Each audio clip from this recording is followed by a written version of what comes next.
it comes. Until the killing of black men, black mother sons is as important as the killing of white men, white mother sons. We who believe in freedom cannot rest. Come on. We who believe in freedom cannot rest until it comes. Yeah, the older I get, the better I know that the secret of life going on is when the reins are in the hands of the young who dare to rise against the storm. We who believe in freedom cannot rest. Sing with me. We who believe in freedom cannot rest until it comes. Woo! Woo! Get ready for the next generation. Thank you, Kaylee. What a voice. So we have a series of speakers here who care about justice and peace, and they're going to share what's on their hearts with you. The first up is Rose, and she'll give a further introduction. All right. My name is Rose Techmeyer. I'm 17 years old. I go to Juanita High School on the east side, and I am a citizen of the medication nation. Medicine has permanently altered the course of humanity. We can prevent cholera, attack cancer, and provide a manageable life for those suffering from HIV/AIDS. But has America taken it too far? Medication is meant to treat and prevent illness. Sadness is a human emotion, not an illness. Poor diet is a choice, not an illness. We are being abused through the unnecessary use of medications. Children are being medicated at younger and younger ages, some as young as 7 to 8 years old. We give out ADHD pills and amphetamines to help them manage their behavior. We distribute antidepressants, which especially in children run the risk of increasing symptoms. We're sending a message to our kids that there is something so wrong with them that they are beyond human help and must be corrected chemically. We can eliminate the need for many of these medications by investing time in our kids, taking the time to teach them how to behave, how to focus, raising them with good habits and a positive outlook. Medications are not an opt-out for investing time in your child's life. Yeah. My generation is the first generation to have a lower life expectancy than their parents. This is not a surprise. If I go to the doctor and complain of a vague pain in my back or an itchy nose, I know exactly what he'll say. Yes, ma'am, we have exactly what you need. It comes in this bottle, swallow twice a day. We use these medications as Band-Aids to fix any pop-ups that appear, to pacify the consequences of our poor choices affecting our health. These Band-Aids have trained us not to question why we are bleeding. Why eat healthy and take care of yourself when discomfort can be answered in a capsule? Yeah. Yeah. Some medications are necessary. I am personally on prescriptions for bipolar 2. Through pills and counseling, I have been taken through the darkest times in my life. Medications have stabilized my moods and helped me regain control over my life. Medications have helped me to reduce the self-inflicted brain damage of heavy drug abuse. Medications have saved me through nights consumed by suicide. Medications have saved my life. But 1 year later, I realized the power I have as a human being, that I am better than these pills. And through counseling and continued therapy, my goal is to be prescription-free within a year. Humans are so much more capable than our slew of orange and white bottles leads us to believe. Many advocate for the war on drugs, but who's fighting on the home front? We shame the use of street drugs, but don't think to look to our bathroom cabinets.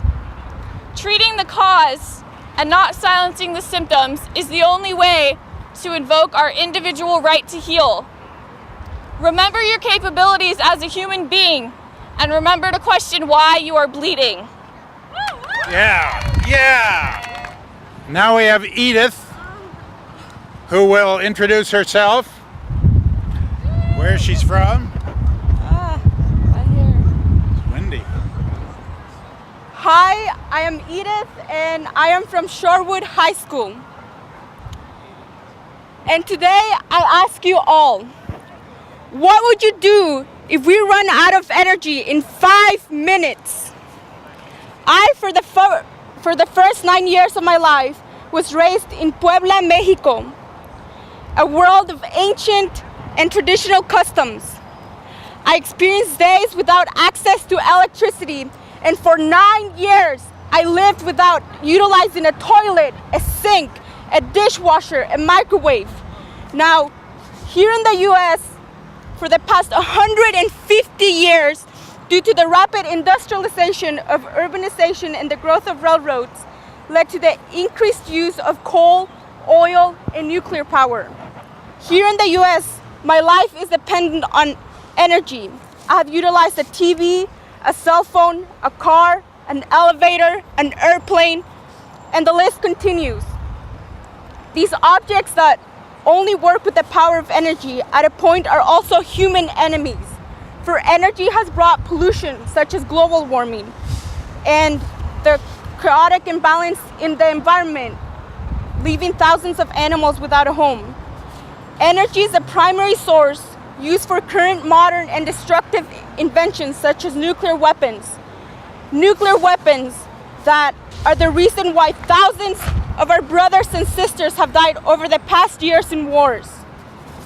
My biology teacher said a few months ago something like, we humans are now in control of the earth. And I asked myself, well, what if a hurricane or a storm or a tornado take place and the power goes out? Will I or you be able to survive without electricity? When will we be satisfied? And by that I mean, why not cut down the number of millions of dollars put into non-renewable energy expenditure into essential human needs such as food, shelter, and water? Thank you. Yeah, Edith. Whoa. Hello, my name is Molly Brunnicant, and I am from Juanita High School. What comes to mind when you hear the word Nazi Germany, or Germans, or Nazis? Whatever comes to mind has a similar theme, a similar connotation, something tainted by darkness, something negative. I am here to tell you that the Germans are people too, and what happened during World War II can happen in any society given a certain set of circumstances. The Allied powers during World War I, often presented as the good guys, are partially to blame for the genocide that happened in Germany and Hitler's quick rise to power. Germany was blamed for World War I in the Treaty of Versailles and had impossible war reparation payments to make towards all the other powers involved in the war, and Germany was given sole blame for the war. Germany was already suffering from a depression, and this just made it worse.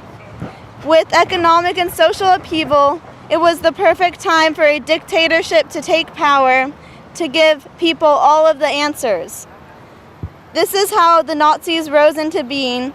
They had all of the answers and came up with the perfect scapegoat, the Jewish people and anyone who did not fit the Aryan profile. Most German people were neither collaborators during Nazi Germany nor resistance fighters. Many were just trying to survive, live life day to day amongst many evils. My great-grandmother had a good friend that was a homosexual and therefore would be persecuted by the Nazi regime. She did not turn him in, as many would expect, but rather helped him escape. My other great-grandmother and her children, my grandmother, lived only 6 miles from Dachau, so close they could smell the stench of the bodies, only a few miles away. To this day, she will tell me that Hitler never killed anyone and was a good man. I am not excusing what the German people did, for what happened was an atrocity, one that they are held responsible for and are reminded of every day. Psychologists were especially curious as to why this happened. Why do some societies participate in unspeakable horrors such as genocides? Stanley Milgram decided to test this and recruited 40 people for his first test, where they were told the test was on memory and learning. The whole experiment was actually safe and rigged. One test subject would become the learner and one the teacher. The learner was led into another room where he was strapped down to a chair and electrodes were attached to him. The teacher was in a separate room with a shock machine. He was shocked, starting at 15. He was instructed to ask the learner questions to a test, and for every wrong response, the learner got shocked, starting at 15 volts. And for every additional wrong answer, he had to shock him with an additional 15 volts, continuing all the way up to 450 volts, which would be torture. It was found that most people would actually continue all the way up to 450 volts, and every person would continue up to 300 volts. After reading about this experiment, it made me realize that anyone, under a specific given circumstance, is capable of evil things. Bigger and far worse genocides have happened in history, such as when Stalin was in power in the Soviet Empire, and in just 10 years he killed 8 to 10 million people. We should not blame one culture or people for all genocides, because genocides have been happening for thousands of years across all cultures and races. The culture, country, or society that it's happening in must have a particular motivation, such as to eliminate a real or potential threat, to spread terror amongst enemies, to acquire economic wealth, or to implement a belief or ideology. There must be ideal circumstances for a genocide to occur in, such as when victims are excluded from the state and dehumanized in one way or another, if the country is controlled by a dictatorial state, or if the bystander states and groups do nothing to prevent it. This is the ultimate recipe for genocide, and if all of those ingredients are there, genocides can occur anywhere at any time. So, the question we must ask ourselves is, how do we prevent genocides in other countries? One thing we can do is pressure our country to step in, to show a different country that it isn't okay to massacre a group of people, no matter what your reasons. Yeah. Another important thing to remember is that we are all human beings inhabiting this world together. And people must remember that when they label a general group that commits the genocides as monsters, it is dehumanizing to that certain group, which is a key ingredient for genocide and only plants the seed of hate. Thank you. Thank you, Molly.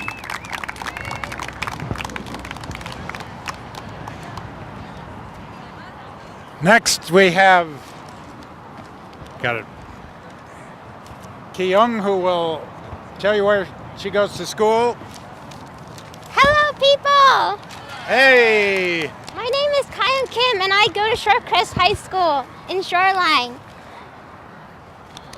Everyone here, I am sure, have lied at one point in their lives, your lives, and most likely more than once. There are many people in this world who have lost their ability to feel guilt after lying. This is a problem in our society, because lies lead to the loss of the truth, cover-ups from our government such as the Watergate scandal under Nixon, and also led to the economic crisis that we have today. Our banks, whom we trusted to protect our money, have lied about the housing market, which many economic experts have said would stay up. Other lies were also the false information about the involvement of the Afghani people in the 9/11 incident, when in reality they knew nothing of the event, and many still know nothing of it to present day. As such, lies are a problem because it will lead to people, especially innocent bystanders, to be hurt, and in extreme cases could ultimately lead to their deaths. An example of this is when Bush declared war based on untrue information on Iraq holding weapons of mass destruction, which led to both American and Iraqi people to death. When I was a child, I was conned by my older brother to lie to my mother. And doing so, I had felt very guilty. So I had felt, but as I kept lying, I was soon able to overcome guilty feelings for any other lies I have made afterward. Now I feel I have lost a part of my humanity. And most likely this is true for many others, such as stockbrokers, bankers, CEOs, and politicians. This loss of ability or gift of feeling guilt after lying can lead to the loss of feeling empathy towards others, which is a major issue because they lose interest in the good of the community and only see their interests, which leads to an over-competitive society of backstabbing and betrayal. So the next time you lie, think of the unseen consequences that may lead to the end of another's life. Yeah. Kayong.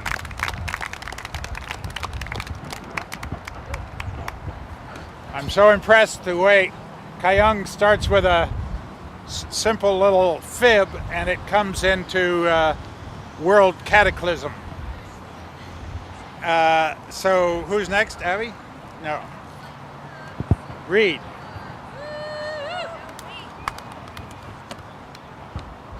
Reed will introduce himself to you. He's too tall. Hi, I'm Reed, and I go to Juanita High School. And I believe that social networking sites like Facebook are hurting the youth of this country. Cyberbullying affects thousands of American teenagers and young adults every day, and it needs to be stopped. When I was in junior high, one of my closest friends became a victim of this anonymous abuse. After getting into a heated argument with another student, she received painful remarks and insults that were posted on her Facebook page. She also received death threats from 15-year-old girls, and her house was vandalized as a result of a Facebook campaign designed to destroy her reputation. The bullying became so bad that she was forced to move to a different school, and I haven't seen her since. I lost a friend to cyberbullying, and I'm not alone. I challenge the youth of America to take a stand against this issue. It has already claimed the lives of countless teens who have committed suicide as a result of constant verbal and written abuse. Schools in America must be changed to promote harmony and learning rather than competitive, destructive behavior. Eliminating cyberbullying is one way to accomplish this. The bullying and tormenting of defenseless students in American high schools contributes to cities in this country filled with violence. Compassion, kindness, and respect are the essential tools necessary to eliminate cyberbullying from our generation. Your sister, your brother, your cousin, your friend, yourself can all fall victim to this crime. But we as a nation must never forget that we have the power and moral obligation to stop it. Thank you. Yeah. Thank you, Reed. Oh, yeah, my arm's killing me. So here comes Abby. We have a reinforcement. My arm is not strong enough for this task. Hi everyone, I'm Abby Bernhardt and I go to Roosevelt High School. Can I get a show of hands who here likes coffee? Now keep your hands raised if you like chocolate. How about those super deals on Hershey's bars? Buy 2 candies for only 99 cents. And who can resist those cheap I love fill in the blank t-shirts or an oh so cute dress on Forever 21 on sale? Here are another set of questions. How many of you work? How many of you feel that you are paid enough for your work? A few? Now imagine you worked on a coffee farm for Starbucks, or harvested cocoa beans for Nestle, or worked in a sweatshop for Nike. I can guarantee you that your paycheck would not measure up to your workload. During the Progressive Era, our country set labor laws on who can work and in what conditions. We have a minimum wage and child labor laws. Most countries don't have the same regulations that we have. The WaronWant.org estimates that 36% of the people in China live on less than $2 a day. There are roughly 150 million migrant workers who do not receive any benefits or protection from the Chinese government. These people working in sweatshops face unsanitary working conditions, are forced to work overtime, and are punished for organizing any form of a union. Many people labor from sunrise to sunset, coming home with just enough time to kiss their children goodnight and then rise again at the crack of dawn to say goodbye to their kids for the day. No one should have to live like this. Well, you may ask yourself, why don't people just quit? How can anyone let their sons and daughters work picking fruit under the blazing sun? Well, these people don't have any other option, and they need all the money they can get, even if it's just pennies a day. Although many of these workers live 10,000 miles away, they are still human beings and deserve a just day's wage and our help. We can buy fair trade fused chocolate, which is also much more delicious and nutritious than your leading candy brands, if I do say so myself. We can purchase reused clothing and grow our own fruits and vegetables. We can think of our brothers and sisters in South America, Asia, and all over the world and support fair trade businesses. As we increase support of ethical businesses, we also increase the minimum wage worldwide. The Gilded Age ended around 100 years ago in America, but the same policies of that era still persist around the globe today. I know it's hard to turn down a Snickers bar and Adidas tennis shoes. What can I say? I am a Seattle girl, and I love coffee, especially with chocolate, and trendy bargains found at the mall. And I do admit I indulge in these things more than I should. But I also make an effort to find out where the products I use come from, what is in them, and how they were made.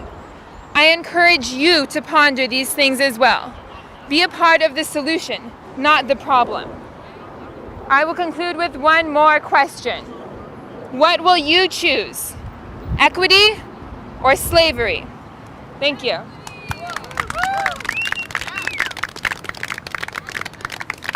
And now,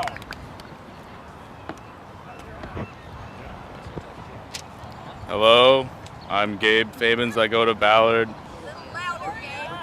I'm going to talk about abortion. I'm going to talk about abortion. So, who likes babies? And who likes women's rights? Yeah. Traditionally, when an abortion is performed, it's done very early in the stages of the pregnancy, and the baby isn't alive. When a baby is born, we consider that the date of birth, not the day of conception. I knew a girl who went to my school who was tragically raped and knew for a fact that she couldn't take care of the baby. Her mother's religious views conflicted with her ideas of getting an abortion. Luckily enough, she was able to get an abortion at the teen health center at my school, and she didn't have to consult her parents. If abortions weren't around, it's hard to say where a lot of women would be today, especially in impoverished areas. It should be the woman's choice if she wants to get an abortion, because it's her life and she's the one responsible for the child if she knows she can't take care of it. Abortion should be an option.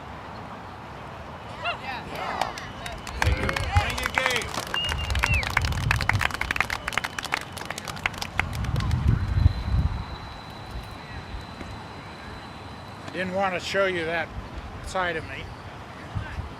So my name is Mike Yarrow, and I put these wonderful young people through this exercise, which, if you don't believe it's pretty scary. Let me introduce myself. I'm Mike Yarrow. I'm overaged and overweight. Until I was 70, I never was in a hospital as a patient. I was the insurance company's wet dream. I paid, but I didn't get any services, so they didn't have to pay out. A couple months after I turned 70, they found 2 cancers.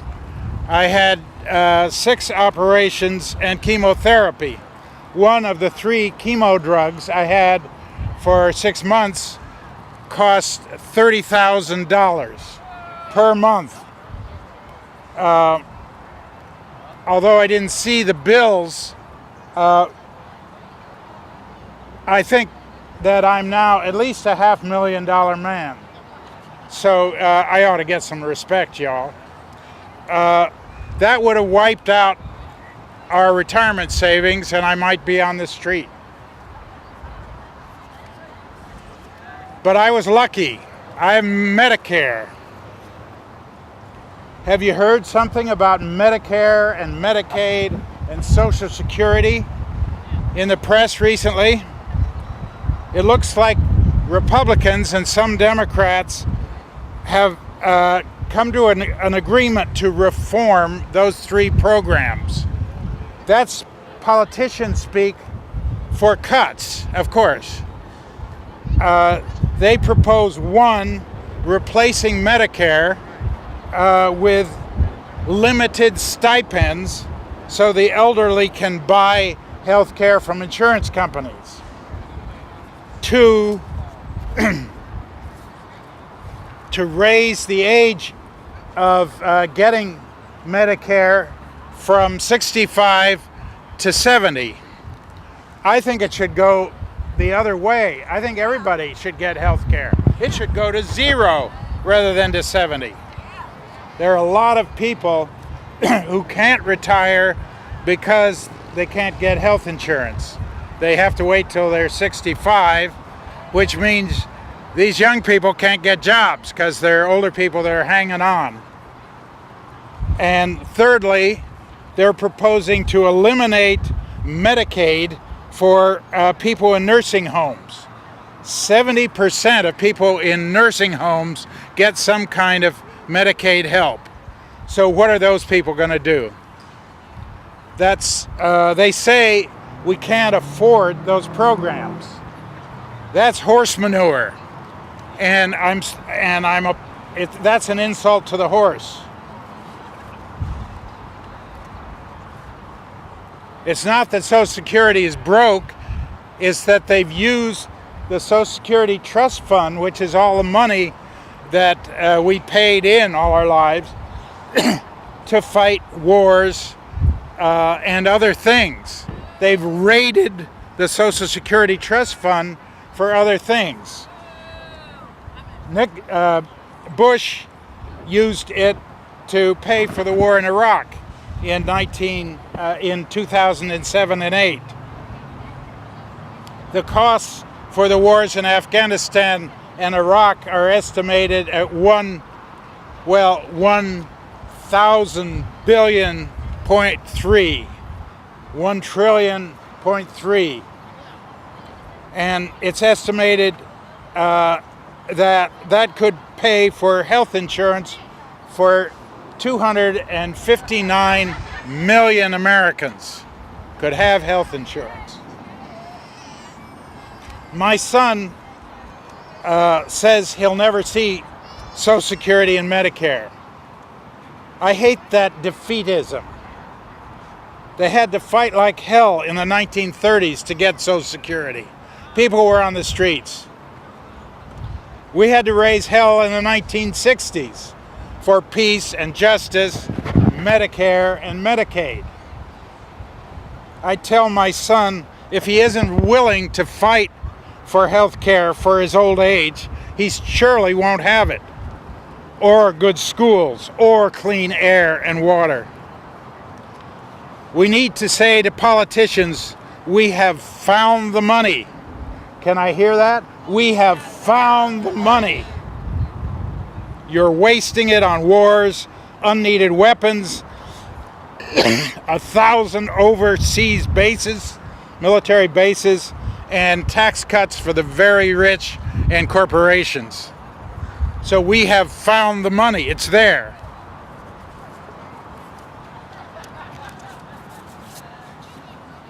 Now the good news.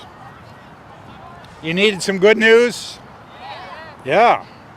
Last year, the U.S. Conference of Mayors passed a resolution saying we ought to stop the wars. We need the money at home. We need the money in our cities.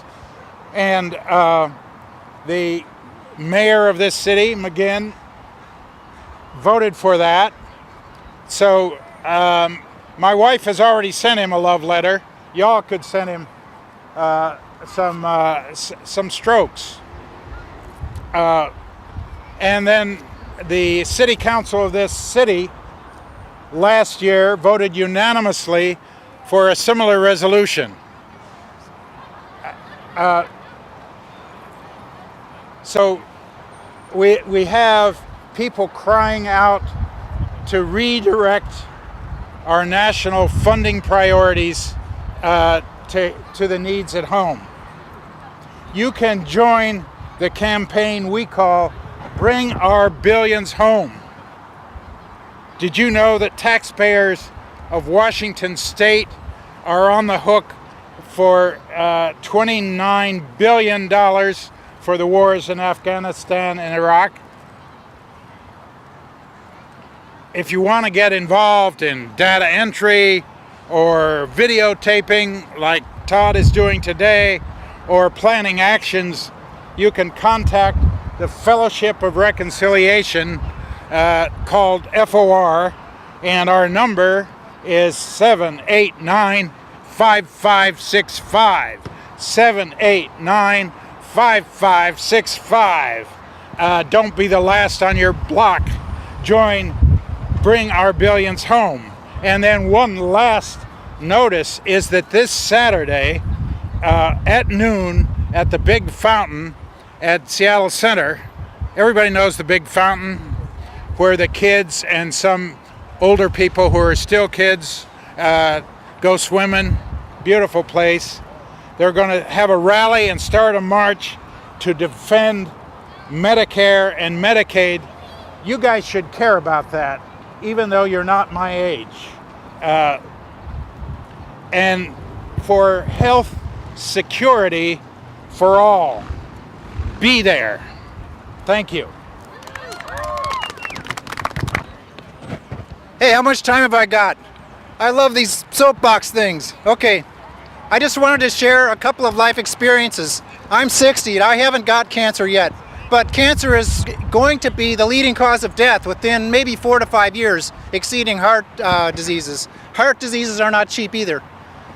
In February, my wife came down with breast cancer. She got she's been doing the mammograms, and finally she got, since February, that has cost $150,000.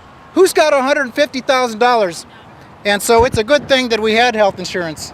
If we hadn't had health insurance, then we would have lost our house. I had no savings, no stocks and bonds, no pension. The only thing that I have is my house. And that house would be gone today if she didn't happen to have, thank God, health insurance. Another thing I want to mention is my father didn't have health insurance, and my mother was a nurse, and my mother and father agreed earlier in life that when they came to the end of life, they wouldn't spend their life savings and give it to the hospital for another year of life, but instead they would either just die and disconnect the machine, or in my father's case, commit suicide. I accompanied my father with my family members on the back porch as his lung cancer advanced, and he took his 100 sleeping pills and gave us all a hug and died. That's how they did it in the 1980s and 90s, and a lot of people are still doing that today. We can do better than this, folks. If all of us are going to be dying, or more than half of you are going to be dying of cancer, you should be thinking about, do I have $500,000? You're not going to have $500,000. So get down on universal health care. How much time do I have? I could go on, but thank you very much.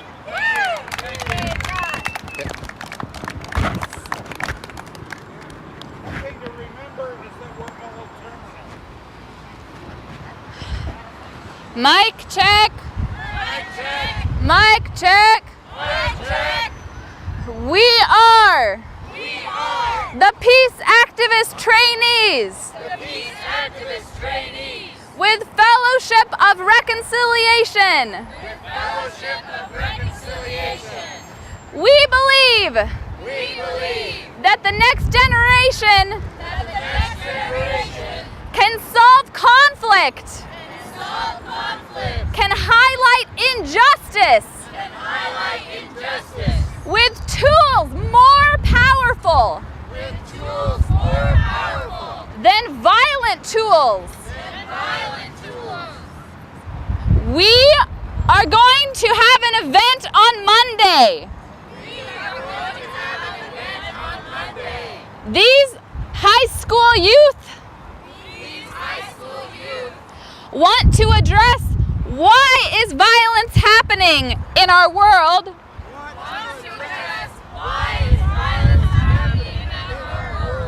And what can we do to prevent violence? How can we make Seattle a safer place? Seattle a more just place. Come to Garfield Community Center.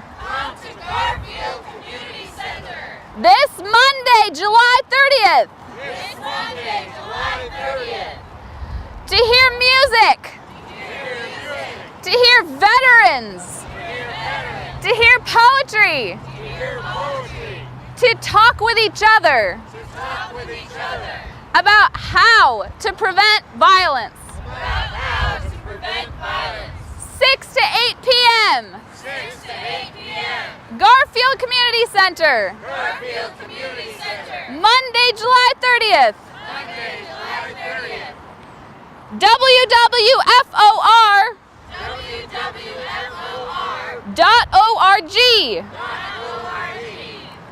Peace Activist Trainees! Woo! Thanks for listening. All right. Thank you, Todd.